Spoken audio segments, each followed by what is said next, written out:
Welcome to another segment of Budget in Focus. I'm Paul McAdam. With me for this segment is the Minister of Public Infrastructure, David Patterson. Welcome to the program. Thank you very much, Paul. My pleasure to be here.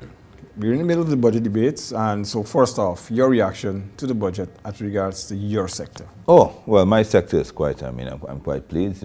Well, we have to put that in context. No minister, no self-righteous minister of public infrastructure should ever be pleased with his allocation, in the sense that my plans and ideas are actually very big and very costly.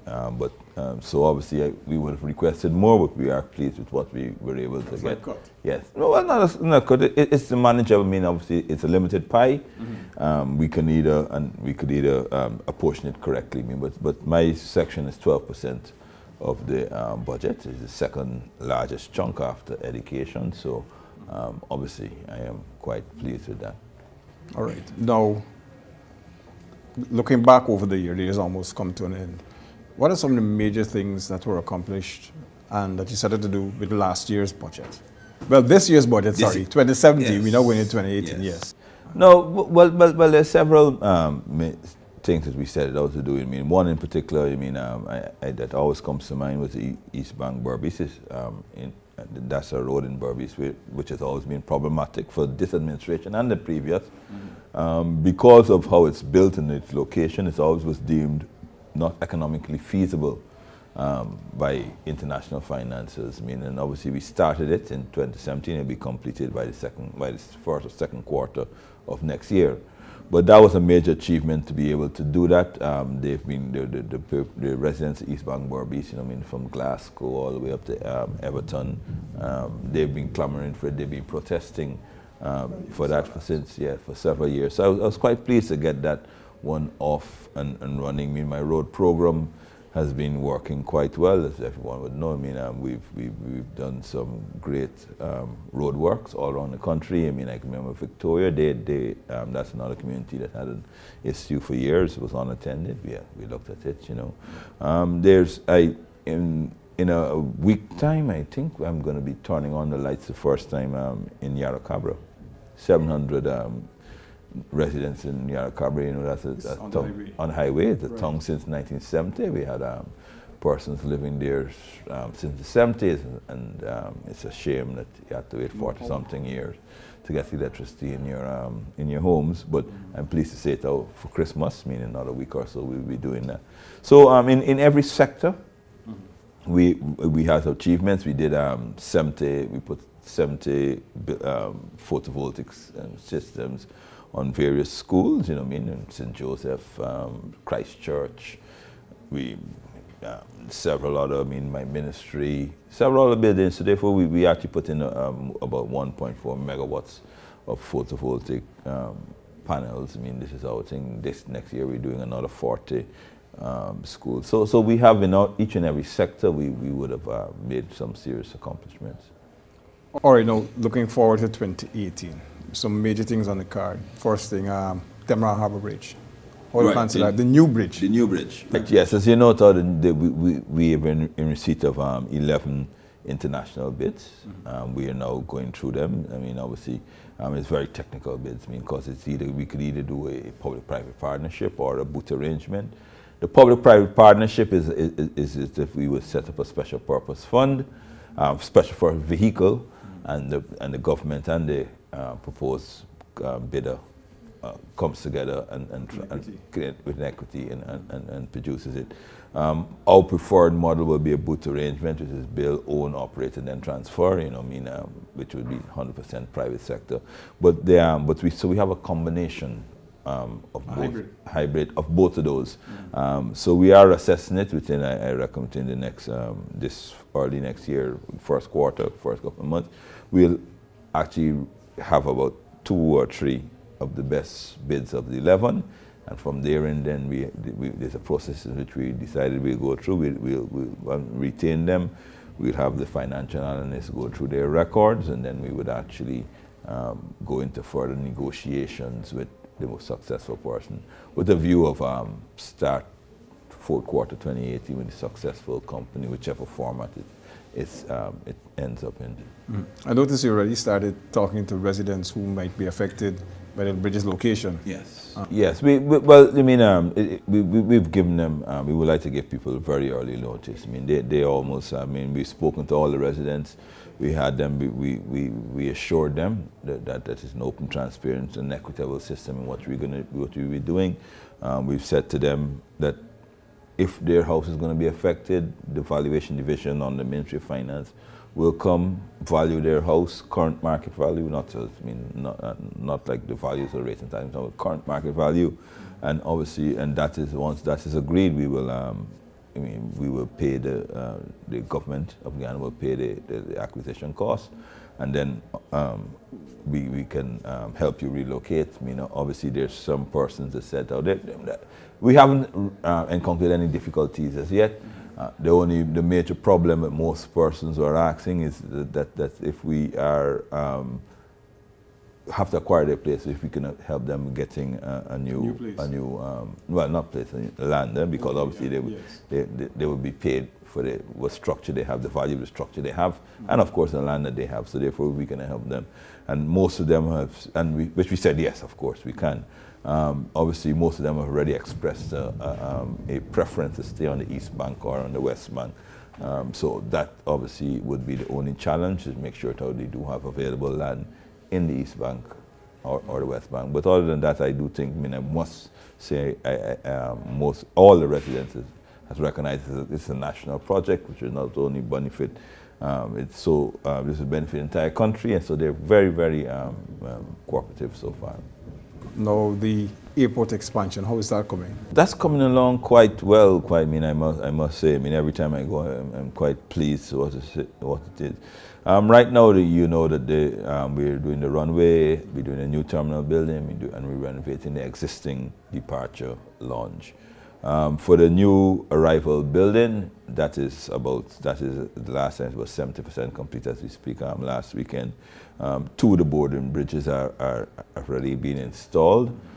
2 more will be installed, and that sort of that caused us a bit of a delay in shipping. It's a really rough time to try and finish a project when there is Christmas shipping, because you are going to compete on limited transportation with a rush. Well, you mean, and obviously, in the end, we said that the Christmas shopping must take precedence over boarding bridges. So therefore, obviously, our boarding bridges wouldn't be arriving until early next year. So in the end, when we open it, will be 4 boarding bridges, obviously, but they will be able to accommodate, well, on those 4 boarding bridges, aircrafts up to Code D, and we have a remote apron, and which is off to the southern side of the new arrival building, which will accommodate a Code E, and a Code E obviously is the biggest type of aircraft. Catering, accommodating with the new expansion. Yes. So the runway can take all amounts of aircrafts. The Code E obviously is the biggest launch. We're talking about the Airbus 330, the Dreamliner. The Dreamliner. So we're looking at major aircrafts coming together. You know what I mean?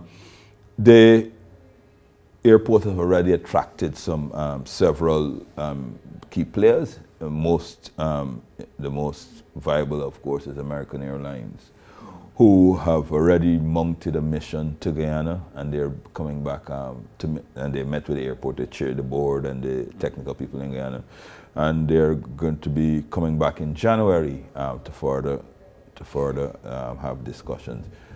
They previously had a hub in Puerto Rico. So they want to shift to Guyana? And obviously after, I think it was Hurricane Irma or Maria, one of the two. Right. So and they've done an assessment, and they've seen what we were doing, and they said, well, it's a really good place to move a hub here to Guyana. So they're in discussions. I mean, this is the 3rd trip they've been here. The last trip, 2 times already in the last quarter. We'll have a high-level meeting with them in January. I think it's about the 3rd week in January. They will come back with some more to get some further things. So in the end, by I would say the 2nd quarter of 2018, we'll have everything absolutely finished and up and running, and then hopefully sometime in 2018, if the negotiations go well, we can have American Airlines, because that's their pitch to us as opposed to ours to them, that they would like to start incrementally from 2018 and then start to move their fleets. So they want to have They- real Chelly J based as well. Well, that is hub for South America. right. Well, that is why they look at it. I mean, because I think I don't think they're up and running back up in Puerto Rico yet. I mean, it's sometimes sometimes I mean they're under pressure. We don't want to. You shouldn't celebrate because of somebody else's tragedy, but yes. So therefore, right. So we are looking at that. I'm very encouraged with that. So hopefully we will, of course, as a government, look to see how we can ensure and make it happen, and then and that will, of course, be a really boost to our country and economy going forward. 2019, 2020 airlift.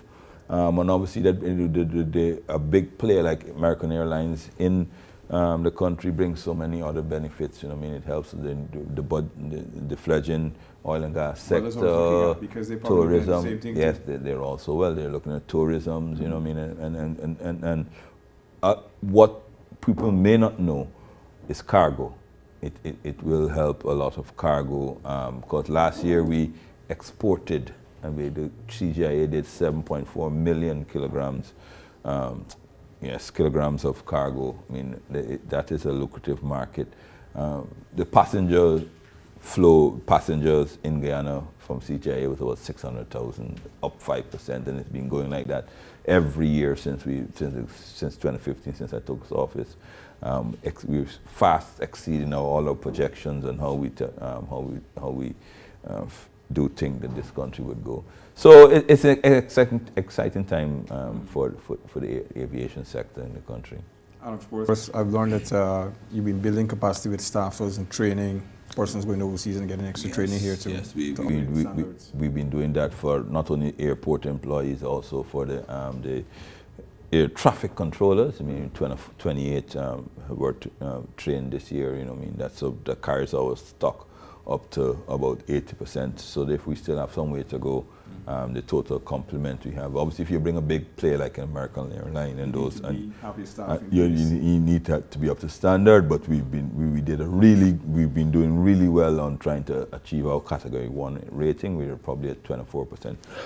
Excuse me, 64% compliance at the moment and moving forward. The air traffic controllers, I mean, it's really modern. Extremely modern training. I mean, simulators. You can go in there and you can do simulations for any airport, any type of weather. Excuse me. Any type of airplane. So we will have some very well trained air traffic controllers who can work internationally when they finish our program. Okay, so they're doing all weather training. Yes. So in case, yes. just in case we had some snow, they could still land aircraft. Right. we working on it, but we're working on monsoon weathers. I mean, if you get a tail end of a hurricane, even though a hurricane doesn't hit us, if you get a tail end of a hurricane, I mean, torrential rains, falls, and those things like that. I mean, so you can land the plane in high gale force winds and those things like that if the need arises. Okay. Now the Linden to Latham Road, yes. Feasibility study on the way. Yes. Yeah. What's it? So we have the sign off. So the feasibility study will start. It has started for the detailed design, and then obviously with the detailed design we go out for obviously for contractors to build. The funding has been secured. The government will be doing the first 6 kilometers, 5.5, which is in the township of Linden. I don't, if you're aware of Linden, right at the Christiansburg Road. Between there, right, it's in the township of Linden. From there to what we call mile 0, which is the Rockstone turnoff. The loan starts from the Rockstone turnoff to Mabura, but between Christiansburg turnoff and the Rockstone Common, that's still within the government, and then we have budgeted monies in our account this year to be done with the same team, sir, that they're doing the East Bank Barbies, the special projects unit. So we will be commencing on that in the second half of the year, and then obviously I'm sure by the time we get to the end of that 6 kilometers, the contractor will take over from there. So it'll be one smooth flowing contract going forward. Is this going to be an all-weather road? Yes, of course. It is it will be a road like Linden existing, a continuation of the existing Linden-Suicide Highway. That quality, with obviously this time, obviously I'm looking to have the lights installed on in strategic areas and strategic passes now. It is quite difficult for the lights because obviously you have long stretches where no persons, no habitation, no one is there. But so that makes it a little difficult with the lights. You use power lines or photovoltaics? You know? I would really like to use photovoltaics, but we do have a little problem, and the elephant in the room: theft. Security for the system. Yes, yes, yes, and they're obviously yes. I mean, so we do have that, but I have faith in our people. We do things and we accept that when things are done for the better good, that we should allow it to continue. So when that point comes, I will probably push to have the photovoltaic. As we're on the topic of roads, any move to do some work on the Linden-Suicide Highway? Yes, of course, that is. I mean, there's no use putting in a new road from that end. I mean, so on the first thing, on the first, very first entrance point or club point we have, there's a study which will be done for the on the Wismar Bridge. Right now, you know, it's a used to be it's an old train track. One way. So therefore, in 2018, I go to study design so that we could make that into obviously a 2-lane or 4-lane bridge, depending on the design. Will it be a toll bridge? Yes, most likely it will be a toll bridge. I mean, it brings a lot of it brings a lot of revenue as well for the township of Linden and for the maintenance and operation of it. It's also when you toll a bridge, it obviously acts as a checkpoint, even though you don't actually check, but it acts as a slight deterrent. A check bound for unwanted activities. I mean, the current bridge we have a GA personnel station there who can do fuel check, illegal fuel, and those things like that. So I would probably say it will probably end up being a toll bridge. But then obviously, when you get off with the bridge, we have in discussions with the World Bank, Minister of Finance, because with the World Bank to find funding and the World Bank has been in Guyana a couple of times, and that is to do an upgrade on the existing road.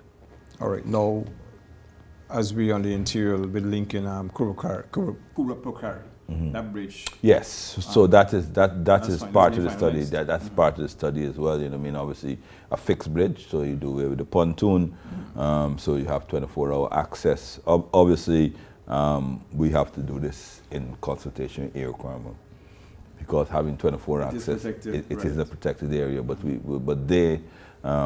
So far, so good. They're in tune with us. I mean, they would have done an environmental assessment already.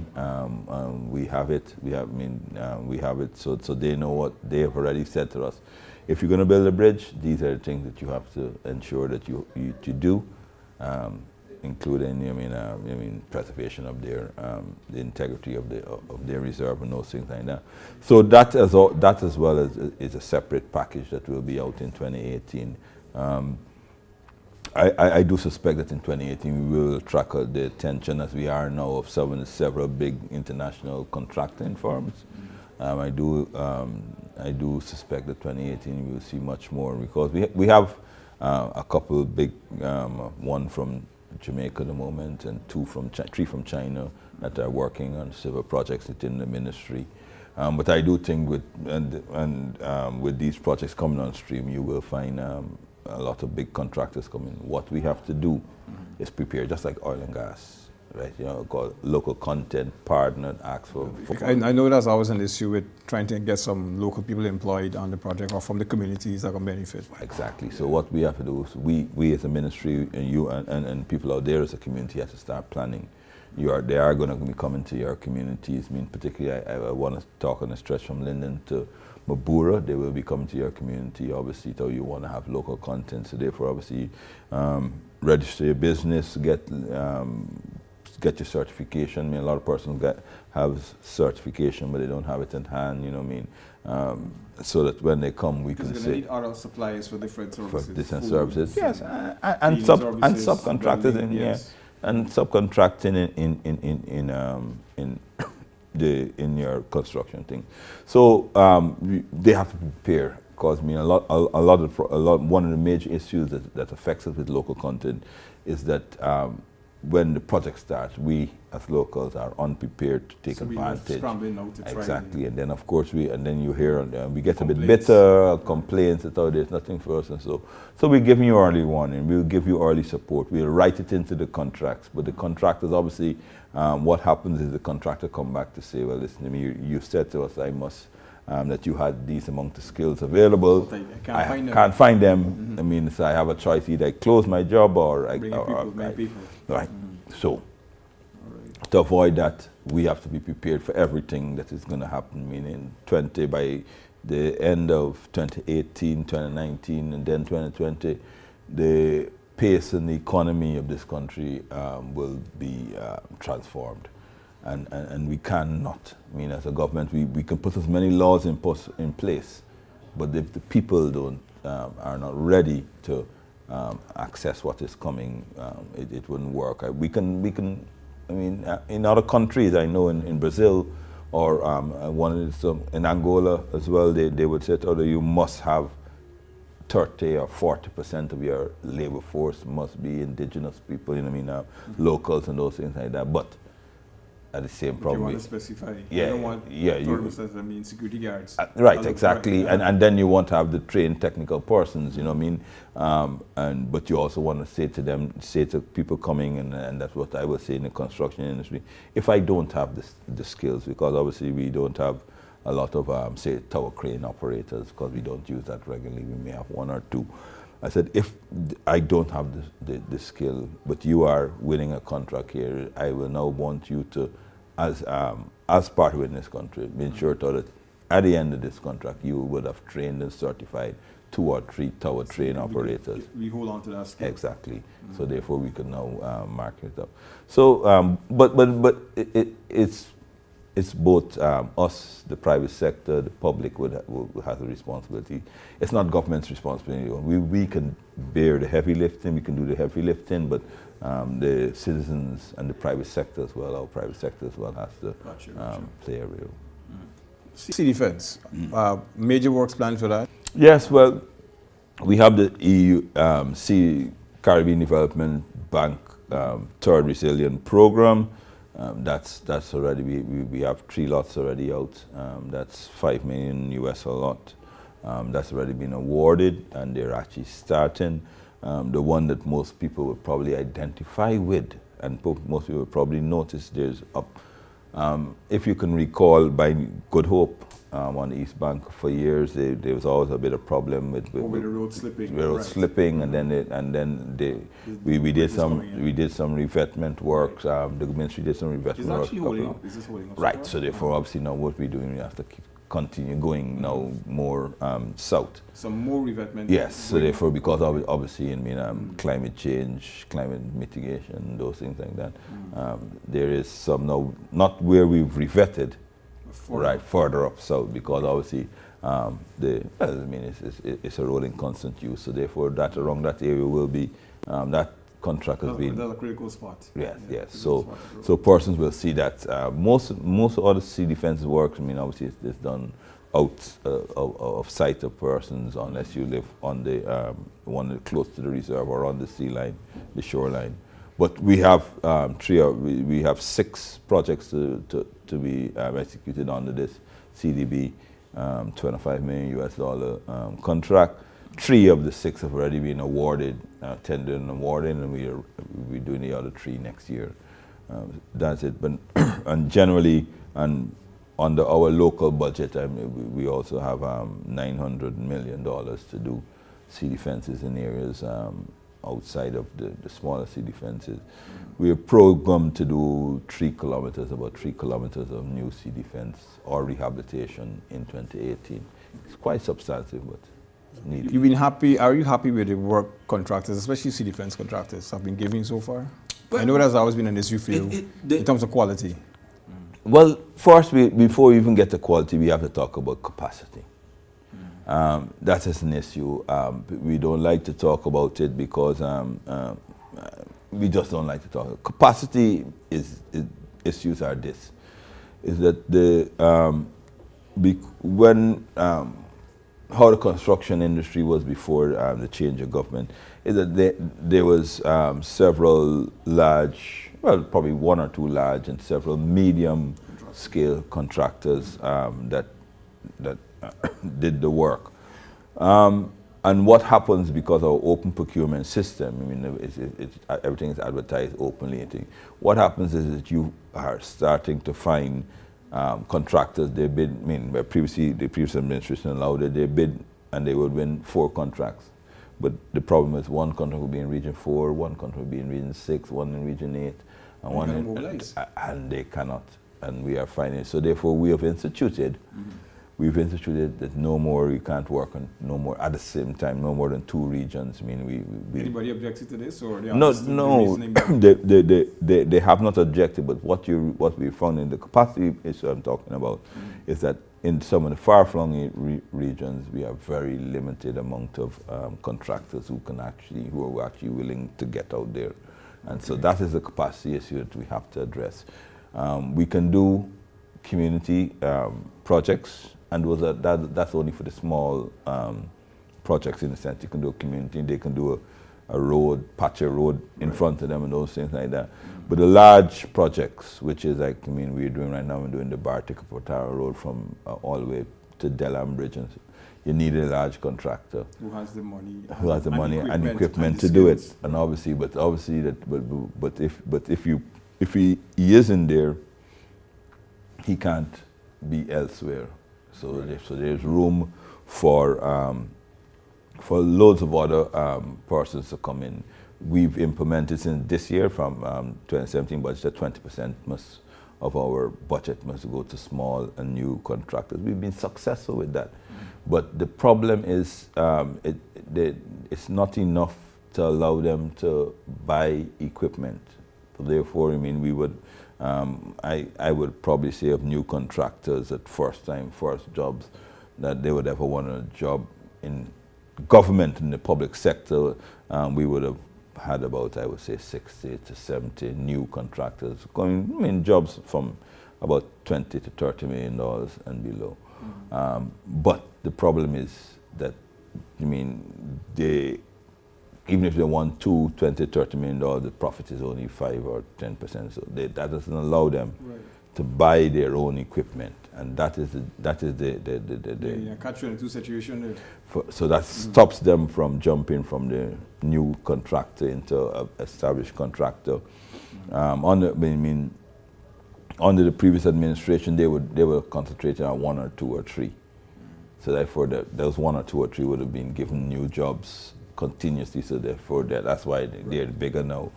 We're trying to broaden the pool, which we are quicker, but obviously that is one of the downfalls. And obviously rental of equipment for contractors is a costly exercise.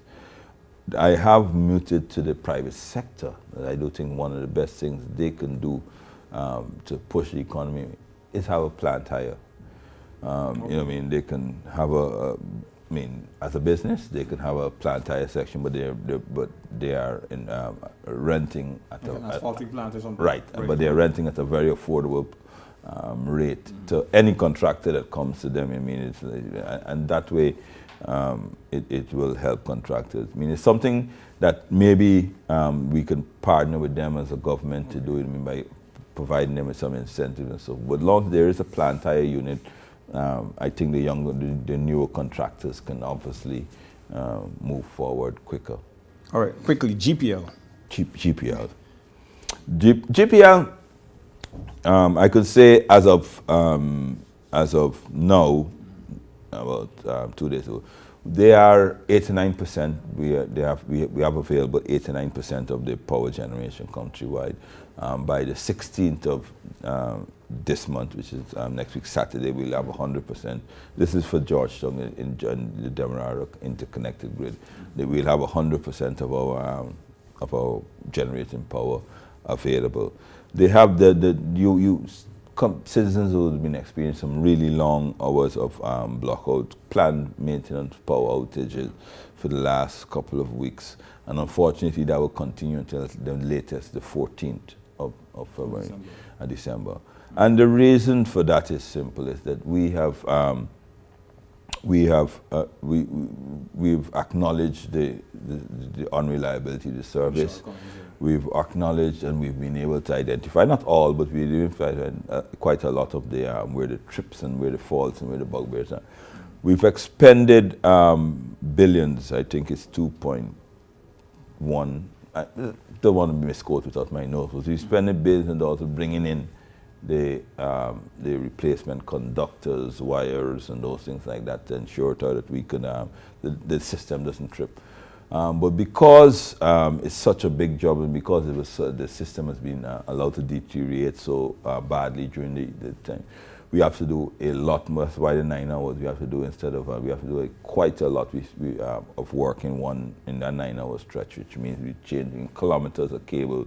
So that means, as the older cable gets, it becomes brittle, it loses the resistance to the power flow. So we've been trying to do, so we've been doing as much as possible in that 9 hours, in short time frame. Normally you would have just had a planned maintenance for no more than a couple hours every week. But because we recognize that the patients, the population is wearing thin with GPL, we said let us do the maintenance. We did inherit it in a rundown state, but we knew that. I think the entire country knew that. So we're trying to do as best we can. I know a lot of persons keep asking about meters, but we do have enough meters in stock. I think at the moment we have about 3,000 prepaid and 3,000 postpaid. In 2017, had about 2,200 new customers came online, which is a higher number than normal. So we had to do a second batch of procurement of meters. That's why we have meters in stock. But at the moment, our primary objective is to do the maintenance, and then we will do the metering, the installation of meters. I mean, obviously, just giving you a meter and then giving you unreliable power. And finally, I know this program is countrywide, so I have to say that out of the power plants for Anna Regina are here at the moment. The contractor is building the base and the shed to house it. So the conversion from 60 hertz to 50 hertz to 60 hertz in Anna Regina because has been completed. So as soon as the contractor has completed the base and their work, we will install the generators and have them up and running. Fingers crossed, weather permitting, it can be done before the Christmas festivities commence in earnest. Thank you for spending the time with us. You were watching Budget in Focus. Paul McAdam here with Minister of Public Infrastructure, David Patterson.